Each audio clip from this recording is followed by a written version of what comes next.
apa yang kita lakukan hari ini, apa yang saya lakukan hari ini akan menjadi rekam jejak digital di mata publik. Dan insya Allah apa yang saya lakukan ini adalah saya menjaga konsistensi bersikap. Saya sebagai ketua partai yang dimana saya harus juga menjaga insan-insan partai lain supaya jangan diperlakukan kembali hal yang sama seperti yang terjadi pada Partai Golkar di Kabupaten Kuburaya. Itu aja.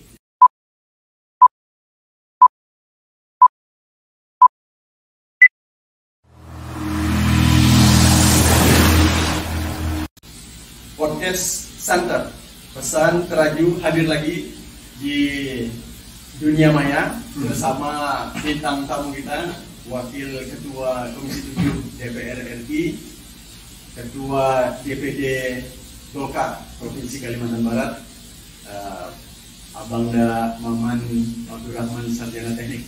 Selamat datang di program Santer. Selamat datang, Bang. Santer. Itu isu santer juga yang mau dikupas. Kali ini kita akan membedah dari sudut pandang orang nomor satu di Golkar Kalimantan Barat terhadap polemik kepemimpinan di DPRD Kuburaya. Lalu nih Bang, ini gimana nih, ada masalah penunjukan kewenangan dari partai, tapi rapat paripurna menyikapi lain, padahal hak dari kepanjangan partai adalah fraksi, pergantian unsur pimpinan adalah hak partai. Ini bagaimana nih Pak? Ya, sebelum saya masuk agak teknis yang tadi Abang tanyakan atau Abang isu santernya itu. Saya mau bilang begini, Kasih prolog dulu. Ini kalau terkait Kuburaya ini urusan kecil. Ini bagi saya diganti atau tidak diganti sebetulnya tidak akan terlalu berdampak apapun. Kalau cuma sekedar kalau kita bicara masalah pergantian haksonya gitu ya, digantikan dengan kedua itu nothing, kecil kali, tidak ada apa-apa. Karena bagi saya bisa diganti atau tidak diganti pun ya jalan aja terus. Contoh kayak sekarang ya, pada saat sampai sekarang kan proses pergantian itu kan belum berjalan kan. Sudah berjalan 1 tahun ini, ya, artinya belum ada terjadi pergantian. Bagi saya biasa-biasa saja, hal yang wajar dalam sebuah proses politik. Tapi ada hal yang jauh lebih penting dari cuma sekedar pergantian pimpinan DPRD ini. Ini masalah presiden.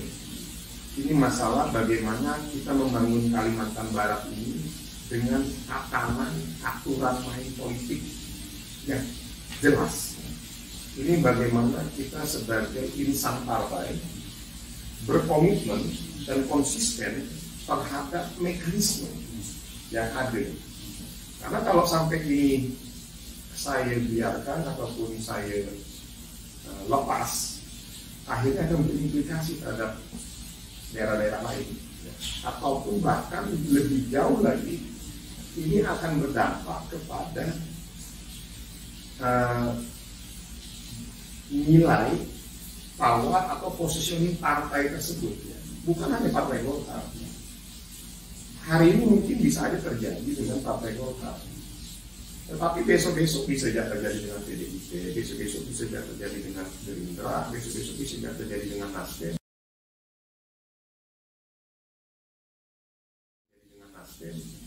Pertanyaannya ada apa sih Bang?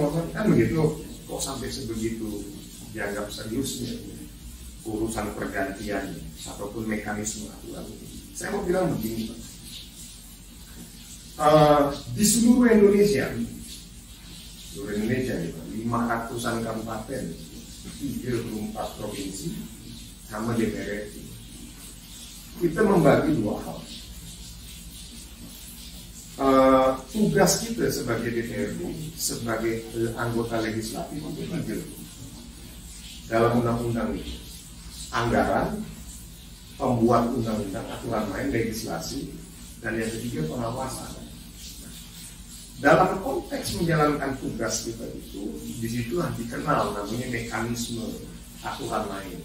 Dalam apabila ada perbedaan pandangan, dicarilah titik temu, itu arahnya musyawarah mufakat.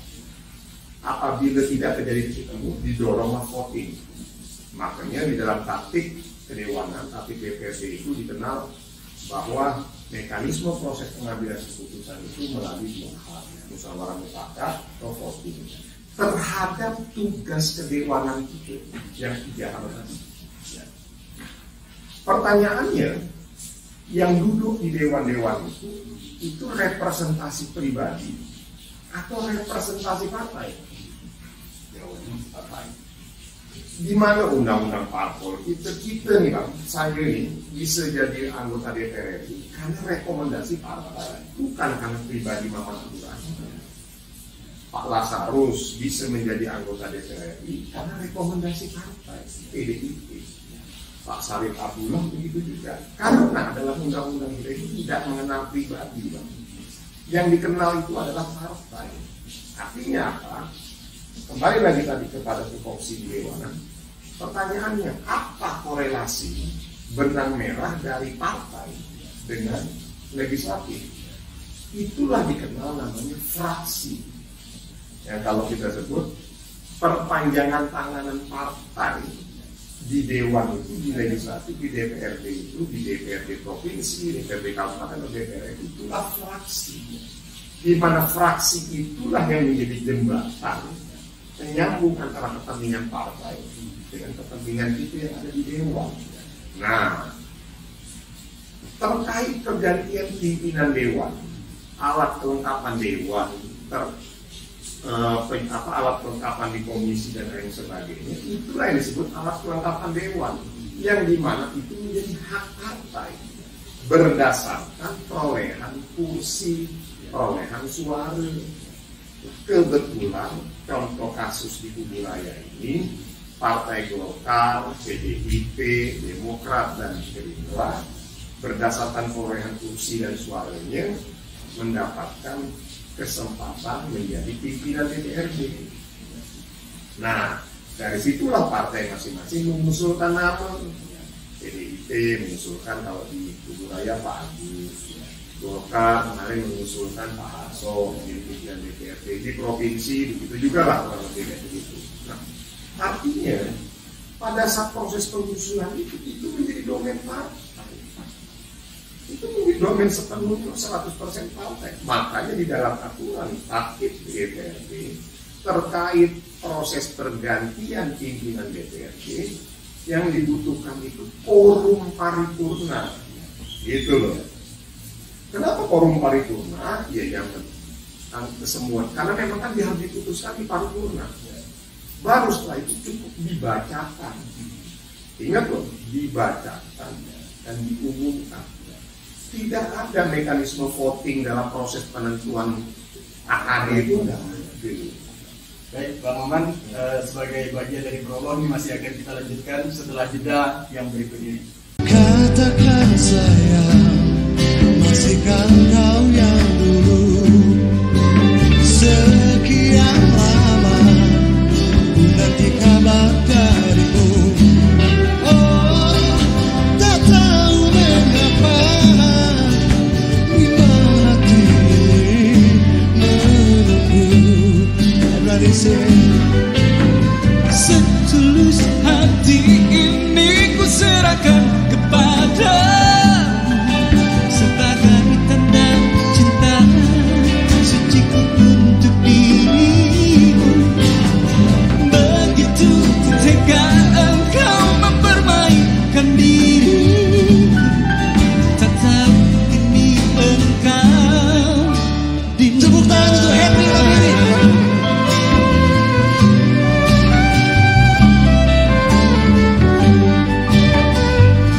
Kita melangkah lebih lanjut. Prolognya masih ingin ditambahkan atau kita langsung masuk? Saya tambahkan tadi bawah lagi. Jadi artinya apa? Yang namanya alat kelengkapan dewan itu suka ataupun tidak suka, itu adalah hak partai melalui fraksinya, nggak boleh diganggu. Kenapa saya bilang seperti itu? Artinya pada saat di awal dulu, pada saat penentuan pimpinan dewan ataupun alat kelengkapan, kenapa tidak didorong melalui mekanisme voting juga? Boleh dong. Gitu dong artinya. Artinya kenapa tidak melalui itu? Karena memang itu menjadi domainnya partai. Nah, Seharusnya, tapi kan kita paham realitas di lapangan sana gitu ya. Ya wajar namanya mungkin Harso senior lebih banyak bergaul di dewan dengan beberapa aktivitas lain-lainnya, mungkin ada aktivitas urusan pribadi, urusan di belakang apa ini macam-macam kan motivasi terjadi. Jadi akhirnya Harso jauh lebih mungkin memiliki kemampuan untuk melobi dengan teman-teman partai lainnya. Tapi yang saya sayangkan maksudnya begini, boleh, ini kita tidak ada masalah.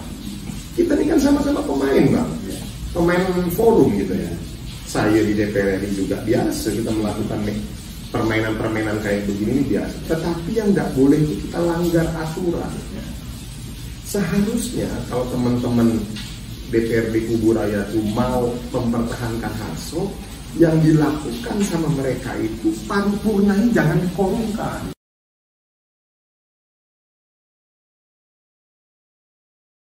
Gitu loh. Nah, yang saya pertahankan ini, yang kita Partai Golkar pertahankan ini, paripurnanya korum. Gitu loh. Lengkap, anggota dewan itu hadir di paripurna itu, gitu loh Bang. Nah, lalu yang kedua, pimpinan sidang pada saat waktu itu, Pak Agus sudah membacakan dan mengumumkan surat yang dikeluarkan oleh fraksi Partai Golkar dan dari Partai Golkar. Berarti syarat formal sudah sah. Paripurna korum, pimpinan mengumumkan. Gitu loh. Ini yang saya jaga. Maksud saya tidak ada masalah, ini biasa loh. Ini bukan masalah lalu dibilanglah saya otoriter, saya arogan. Tidak ada. Orang saya sama Harso kalau ketemu ketawa ke TV baik-baik aja. Ini kan kita memang diajarkan bahwa secara dinamika politik itu biasa-biasa saja. Tapi secara pribadi, tali silaturahmi kita jaga baik-baik kan. Ini yang saya mau jaga. Kenapa? Karena kalau ini dibiarkan bisa menjadi presiden. Nah, ada yang menarik nih Bang. Kenapa saya baru ngomong sekarang? Saya udah bilang dari setahun yang lalu, ini bisa menjadi presiden. Kenapa saya bilang seperti? Sekarang ini Partai Gerindra di provinsi, saya dapat infonya, sedang mengajukan pergantian pimpinan DPRD Partai Gerindra di provinsi. Nah, pertanyaannya, ini mau pakai voting di paripurna atau macam mana? Gitu. Kubu Raya Atau mau ikut-ikut model Kubu Raya atau seperti apa? Kalau saya mau balas dendam Bang, saya boleh ya, betul dong? Saya ikut dipakai mekanisme kayak Kubu Raya. Jadi kita ganggu nanti. Oh, tidak bisa. Gimana kita voting atau? Tapi kan tidak boleh Bang, kayak begitu. Kenapa? Karena saya ini ketua partai. Saya bisa merasakan juga kalau jadi ketua partai Gerindra, ketua partai PDIP, pada saat misalnya haknya dia sebagai insan partai dikebiri oleh partai lain, nggak boleh. Jadi pada hari ini misalnya kalau di DPRD provinsi itu kan memang sepenuhnya menjadi haknya Gerindra. Dia mau ganti 10 kali ke pimpinan DPRD itu menjadi hak partai dengan segala alasannya. Adalah yang bilang begini, adalah yang bilang begitu. Itulah yang disebut namanya hak partai. Yang membedakan partai lain dengan Partai Golkar, kalau Partai Golkar dalam setiap pergantian akadinya selalu melalui rapat internal. Pergantian Harso itu melalui rapat pleno internal partai di DPD 2. Dikirim ke DPD 1, kita rapatkan di DPD 1, kita kirim ke DPD. Kalau yang lain saya tidak tahu. Itu yang membedakan. Makanya kita ini, kami yang di Partai Golkar, diajarkan betul, dilatih betul dan dididik betul bahwa kita sebagai insan politik harus taat asas, taat mekanisme dan taat aturan. Nah, ini yang saya jaga Bang, dari dulu. Ingat setahun yang lalu saya bilang, oh banyak yang bilang, udahlah. Ada yang menyarankan ke saya, pecat ya Harso. Ada yang menyarankan saya petun. Tidak ada. Ini bukan masalah mau memecat Harso, tidak memecat Harso. Ini bukan masalah mau gugat hukum atau tidak gugat hukum. Ini proses politik. Pada saat proses politik dicampurkan dengan kepentingan pribadi, rasa dendam, rasa kecewa, dicampurkan dengan proses hukum, hasilnya pasti tidak akan baik. Jadi yang saya pertahankan ini sampai sekarang ini, saya ingin mempertahankan bahwa proses politik yang terjadi di Dewan itu sudah tepat. Tapi karena ada sebagian pihak yang tidak memahami fatsun politik, tidak memahami mekanisme, atau mungkin kuranglah memahami, akhirnya dia jadi ikut campur dalam domain internal partai orang. Tidak boleh. Itu kan proses mekanisme voting yang ada di paripurna di DPRD Kuburan, bentuk campur tangan partai lain terhadap internal partai Golkar. Sama halnya nanti nih pergantian pimpinan DPRD provinsi dari Partai Gerindra, kami dari Partai Golkar report main, dorong voting dulu. Itu yang tidak boleh, secara etika itu nggak boleh. Karena apa? Jadinya Partai Golkar mencampuri urusan internal partai orang. Sama kayak di Kuburaya. Ya domainnya Partai Golkar, domainnya Partai Golkar. Kok nak ikut campur? Gimana ceritanya? Nah, kurang lebih sih begitulah. Yang mau saya pertahankan, yang mau saya jaga, yang mau saya yang mau saya jaga betul. Karena kita ini kalau bukan partai ini loh, Bang, bukan hanya Golkar ya. Justru seharusnya PDIP, Gerindra, Nasdem, Demokrat, semua seharusnya berterima kasih sama saya. Ini semua insan-insan partai di Kalimantan Barat harus berterima kasih seharusnya dengan kami-kami yang di Partai Golkar ini. Karena yang kita jaga ini di bawah partai, yang kita jaga ini hak partai, amanah undang-undang juga. Bukan tapi bukan masalah gitu loh. Kalau yang namanya orang, ada yang disebut nama ijtihad politik, etika dalam berpolitik. Kita masuk sekarang kepada domain etik. Bolehlah kita berdebat segala macam dengan menggunakan argumentasi hukum A, B, dan C. Boleh. Seperti yang sekarang sedang dilakukan oleh teman-teman di Kuburaya. Mereka menggunakan argumentasi hukum untuk mengalahkan argumentasi kita kan begitu. Boleh, tidak ada masalah, sah-sah saja. Tapi secara etika mereka udah kalah, tak beretika. Itu saya bilang tidak beretika. Saya mungkin ada kata-kata yang paling asal mungkin tidak pas lah, tapi yang paling tepat bisa saya bilang adalah teman-teman partai lain yang ada di luar Partai Golkar mungkin tidak memiliki etika politik. Kesantunan dalam berpolitik itu tidak dimiliki oleh mereka. Sama seperti hari ini, walaupun di Kuburaya kami Partai Golkar sudah dizolimi, bisa bilang, tetapi kami bisa juga punya alasan betul untuk menzolimi Partai Gerindra nanti di provinsi, tapi itu tidak kita gunakan. Karena kita sadar betul etika dalam berpolitik itu wajib kita junjung juga di atas segala argumentasi hukum yang dimiliki oleh teman-teman. Jadi saya pikir ini bisa. Jadi kalau ditanya sama saya, oh Pak Maman nih, Bang Maman nanti dibilang Bang Maman kalah, wah tak malu tuh gini. Ini apa urusannya? Ini bukan masalah menang kalah, bukan masalah malu nggak malu, bukan masalah arogan tidak arogan. Ini masalah menjaga etika politik, menjaga aturan main. Nggak ada Bang.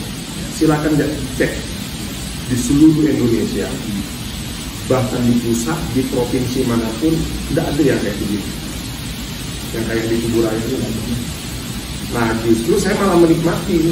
Semakin lama kayak begini, ini malah semakin saya nikmati. Akhirnya saya semakin bisa melihat, oh ternyata ini ya sebegini ya kualitas kedewanan kita.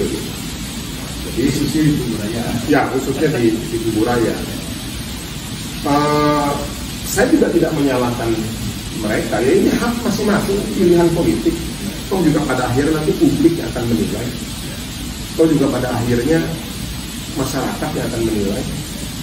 Nah, saya sebagai ketua partai, yang penting saya sudah menjalankan tugas saya tanpa harus terus mengenalnya. Kalau mau mencet karso gampang lah. Oh gampang sekali. bukti udah jelas kok. Tapi kan itu baru kalau saya melakukan pemecatan terhadap Harso, baru saya bisa dikategorikan sebagai orang zalim. Baru saya bisa dikategorikan sebagai orang yang arogan, pemimpin yang arogan. Nah, ini tadi ada yang mengatakan dengan mengganti Harso menjadi pimpinan DPRD berarti Bang Maman bertentangan dengan aspirasi publik. Oh iya. Kalau saya memecat Harso, baru saya bertentangan dengan aspirasi publik masyarakat konstituen yang sudah memilih haknya. Betul dong? Kan lo begitu logikanya. Harso menjadi anggota DPRD, tiba-tiba saya pecat. Hak dia menjadi anggota DPRD hilang. Berarti saya zalim. Berarti saya tidak bertentangan dengan aspirasi publik. Tetapi yang kalau pencopotan terhadap pimpinan DPRD enggak, tetap anggota demo. Nah, jadi makanya saya santai di sinilah, alhamdulillah ini ada forum kerajaan ini bang, ya kan? Jadi enak gitu loh, ngomong santai, saya jelaskan, biar ini kan nanti kan disaksikan orang banyak. Terus saya pun tidak ada beban. Terus ada lagi bang yang bilang apa gini, oh ini mungkin karena persaingan DPD satu. Saya sama Pak Norsan udah ketawa-ketawa, udah peluk-pelukan. Pak Norsan jadi ketua Wantim. Tiap acara kita kumpul, ada acara Golkar Pak Norsan hadir. Masalahnya lalu gimana? Perasaan saya asik-asik ya. Jadi ngade-ngade gitu maksud saya. Jadi kayak gini, orang kalau sudah percaya kan, kalau energi kita positif, kalau niat kita baik, berdiri di atas kepentingan partai dan orang banyak, tidak ada tendensi pribadi, insya Allah saya santai, jangan pernah ada beban. Tapi kalau orang memang sudah tendensinya negatif, udah berpikirnya aneh-aneh, akhirnya cenderung mempertahankan kepentingan pribadi, mencari alasan-alasan yang lain, pasti dia akan nabrak sana sini, pening malah dia, membuat alasan kayak apapun. Kayak misalnya di Taman ini banyak nih, adalah berita kan kemarin muncul, oh ini perseteruan Pak Norsan Maman ini masih terjadi. Bang, jadi ketua Wantim DPD 1 Partai Golkar itu tanda tangan saya. Itu tanda tangan saya. Artinya berarti kalau saya tidak mau Pak Norsan jadi ketua Wantim, boleh? Bisa nggak? Bisa ya. Tapi buktinya apa? Saya dengan Pak Norsan ketawa ketiwi, peluk-pelukan, anaknya Pak Norsan itu Arif, DPRD Provinsi, salah satu kader masa depan Partai Golkar. Kita dorong dia jadi ketua AMPI. Adiknya Pak Norsan, Pak Ria Mulyadi, di tengah banyaknya aspirasi, tetap jadi ketua DPRD Mempawah. Istrinya beliau, Bupati Mempawah, tetap kita jaga. Jadi nggak ada hubungannya. Ini ada orang udah nak tembor paret. Kebetulan disangka awalnya paret itu dangkal bang, ternyata paret itu dalam. Akhirnya tarik sana sini. Nah, begitulah kurang lebih. Ditarik-tarik lah, diingat-ingatkan lagi konflik saya dengan Pak Norsan yang sebenarnya udah tuntas, udah selesai gitu kan. Jadi ini yang saya lihat. Jadi, tapi poinnya yang saya mau bilang bahwa yang paling terpenting bagi saya sebagai pemimpin itu, dan ini pembelajaran Pak. Ini juga publik akan mencatat, dan saya yakin orang-orang kayak abang dan teman-teman teraju ini kan orang idealis semuanya, teman-teman media. Apa yang kita lakukan hari ini, apa yang saya lakukan hari ini akan menjadi rekam jejak digital di mata publik. Ya, insya Allah apa yang saya lakukan ini adalah saya menjaga konsistensi bersikap. Saya sebagai ketua partai yang dimana saya harus juga menjaga insan-insan partai lain supaya jangan diperlakukan kembali hal yang sama seperti yang terjadi pada Partai Golkar di Kabupaten Kuburaya. Itu aja. Dan salah satu bandul pengimbangnya adalah bakal terjadinya proses pergantian unsur pimpinan di provinsi. Baik, Bang Maman, mungkin ada tambahan dari proses suksesi yang di Kuburaya ini, sebuah catatan. Kemudian yang provinsi akan dilakukan nanti. Tapi ada presiden di kabupaten yang lain yang proses penggantian begitu mudah sesuai dengan ini. Mungkin bisa dijelaskan. Nah, contoh kasus ini pernah terjadi di Ketapang. Di Ketapang. Kalau di Ketapang itu pada saat pergantian Gusti Kamboja itu. Kalau di Ketapang itu paripurnanya nggak korum, Bang. Gitu loh. Yang saya sesalkan, yang saya pertahankan ini karena paripurnanya korum. Lalu pimpinan sidang pada saat waktu itu sudah mengumumkan, berarti syarat formal itu terpenuhi, gitu loh. Berdasarkan apa? Berdasarkan absensi kan? Gitu loh maksud saya. Jadi ini yang gini loh Bang. Kalau saya mundur, kalau saya masuk tahun dan lain sebagainya, berarti saya menegasikan yang sudah terjadi kemarin. Itu yang saya nggak tahu. Saya maunya ke depan ini bisa dijadikan percontohan buat kita semua di Kalimantan Barat. Ini loh yang benar, ini loh yang nggak benar, gitu loh. Nggak apa-apa, biarkan aja ini jadi tontonan. Berapa kali juga pernah harus juga ngadat datang, tidak ada masalah. Berapa kali ngobrol saya bilang keputusan partai sudah jalan. Kan Bang Harso kan juga pernah jadi ketua partai, betul dong. Nah, ya sejak publik kan juga mencatat perolehan kursi Partai Golkar pada saat dipegang Bang Harso kan dari 6 kursi turun menjadi 4. Itu kan juga menjadi catatan dari internal partai dengan berbagai macam dinamika lah, permasalahan di internal, administrasi, tapi apakah itu harus kita buka kepada publik? Enggak. Karena sampai hari ini saya sebagai ketua partai masih melihat Harso sebagai kader partai. Yang nama baiknya dia, harga diri juga harus kita jaga. Sampai batasan itu saja yang saya sebagai ketua partai harus saya jaga. Tapi proses pergantian tidak bisa diganggu. Karena di situlah diukur konsistensi saya dalam bersikap sebagai ketua partai.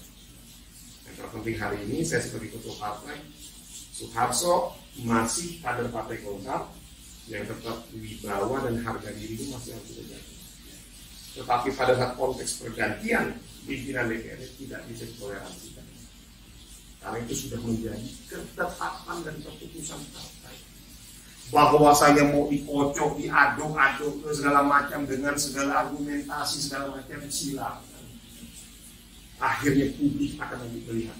Dan kita sebagai elit-elit Partai Golkar, elit partai di Kalimantan Barat ini juga akan menilai, oh sebatas ini kualitas kedewasaan, kualitas kekaderan seseorang, kualitas kita sebagai politisi di Kalimantan Barat, politisi di Timur Raya.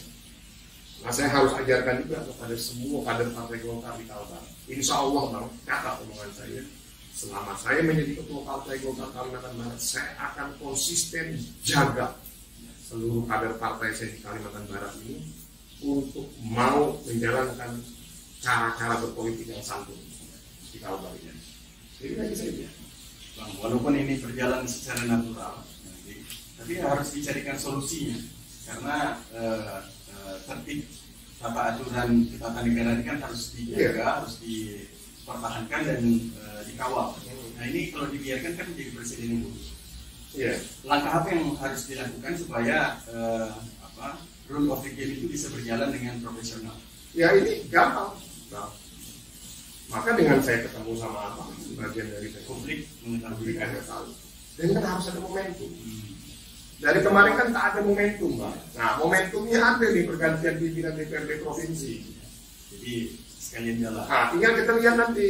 Nah, kalau main pakai cara yang benar kan tak benar. Dugaannya provinsi akan menggunakan hak partai untuk pergantian itu. Yang benar itu. Ya. Kalau itu terjadi, maka kemudian akan iya dong, komunikasikan. Tapi kan gampang saya bilang loh. Kan tinggal ngomong nanti sama Pak Bang Yuliansa dan teman-teman Gerindra dengan kawan-kawan yang lain itu. Kok di provinsi kita konsisten menggunakan hak partai dalam proses pergantian AKD dan pimpinan dewan, tapi kok di Kuburaya enggak? Masa iya itu dari 500 ini Kuburaya ini daerah istimewa Kuburaya? Kan aneh. Mana ada cerita begitu, rumus begitu, daerah istimewa Kuburaya lah, daerah Kuburaya sama dengan Mempawah, sama dengan Ketapang, sama dengan Sintang, sama dengan Kalbar. Baik Bang, di pesan radio ini kita bisa melihat bahwa ada sebuah partai besar dipimpin oleh orang muda, tapi wise, recall tidak, pemecatan tidak, langkah hukum tidak, tapi menggunakan momentum ini kan sebetulnya politisi cerdas yang bisa melakukan seperti ini. Nah, langkah cerdas apa lagi Bang yang akan dilakukan berhadapan dengan situasi yang istimewa seperti yang tadi ini untuk dapat wakil-wakil rakyat yang cerdas? Jadi saya tambahkan lagi, Kemendagri itu sudah menyatakan sah untuk Abdullah ya? Iya, sudah sah. Bahkan sudah keluar surat perintah dari Kemendagri kepada gubernur untuk segera memfasilitasi. Pak Gubernur juga saya dengar sudah sudah mengirim surat ke Kabupaten Kuburaya untuk segera memfasilitasi proses pergantian ini. Clear jadi sebetulnya. Pertanyaannya kok tak jalannya, berarti ada sesuatu. Sesuatu ini akan dibongkar di pesantren berikutnya. Jadi artinya kita udah jalankan ya semuanya. Kemendagri sudah. Karena saya standing point-nya Bang, saya tidak mau berubah. Saya berangkat dari yang kemarin itu. Sudah paripurna forum, sudah diumumkan selesai. Nah, jadi saya minta aparatur sebagai Kemendagri, gubernur, bupati sebagai pembina partai politik, ya seharusnya bisa ikut memfasilitasi menjalankan keputusan itu. Baik, kembali lagi Bang, agar tidak terjadi situasi istimewa dalam tanda kutip seperti di Kuburaya ini, salah tafsir ya terhadap tata tertib dengan aturan yang lebih tinggi di atasnya yang berupa undang-undang tentang alat kelengkapan dewan, sehingga tidak salah tafsir. Ini bagaimana peran ketua partai untuk terpilihnya anggota dewan-dewan baru yang qualified? Ya. Nah, ini juga akhirnya menjadi ya namanya kita sebagai partai ya masih harus mengevaluasi ya semua proses yang terjadi. Tugasnya di Kuburaya ini besar, berat. Sekarang dulu kan kita 6 kursi, sekarang jadi 4 kursi. Minimal saya harus membalikkan kembali keadaan dari 4 kursi menjadi 6. Di tengah kondisi situasi kayak begini, itu tugas pertama saya. Ditambah ada proses, ada evaluasi kejadian kemarin yang saya melihat saya perlu mempersiapkan figur-figur tokoh-tokoh ataupun orang-orang calon-calon anggota legislatif yang memang cukup memahami proses aturan main ber-DPR, berlegislatif dan lain sebagainya. Itu juga makanya itu salah satu langkahnya saya akan mempersiapkan di beberapa dapil orang-orang yang memang saya anggap cukup punya kompetensi. Karena kalau dibiarkan kasihan sayang. Kuburaya ini kan juga banyak beberapa kejadian seperti kita ingat beberapa waktu yang lalu kayak di eksekutif ini juga antara bupati dengan wakil bupati sempat ada sebuah situasi, terus sekarang juga di legislatif juga kayak gitu. Jadi kita sebagai orang partai juga berkewajiban untuk ya ikut membantu lah mendorong supaya rapi ke depan juga bisa lebih baik. Ya, kita meyakini bahwa di era kepemimpinan Pak Muda sudah banyak yang diperbuat oleh beliau. Ya, kita berharap ke depan juga harus lebih baik lagi kan. Jadi baik yang di eksekutif, baik juga yang di legislatif.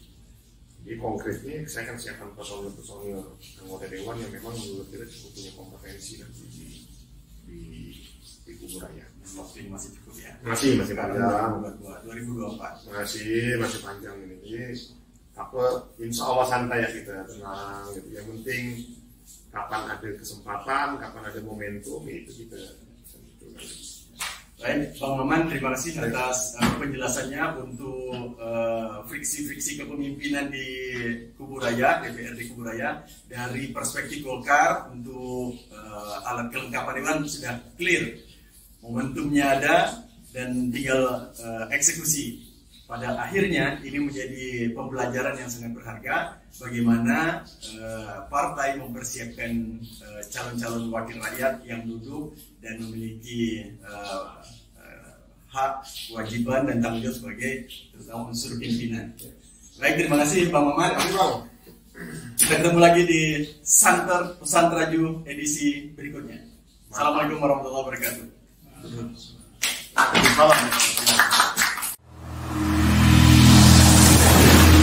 Jangan lupa like, comment, and subscribe. Yeah.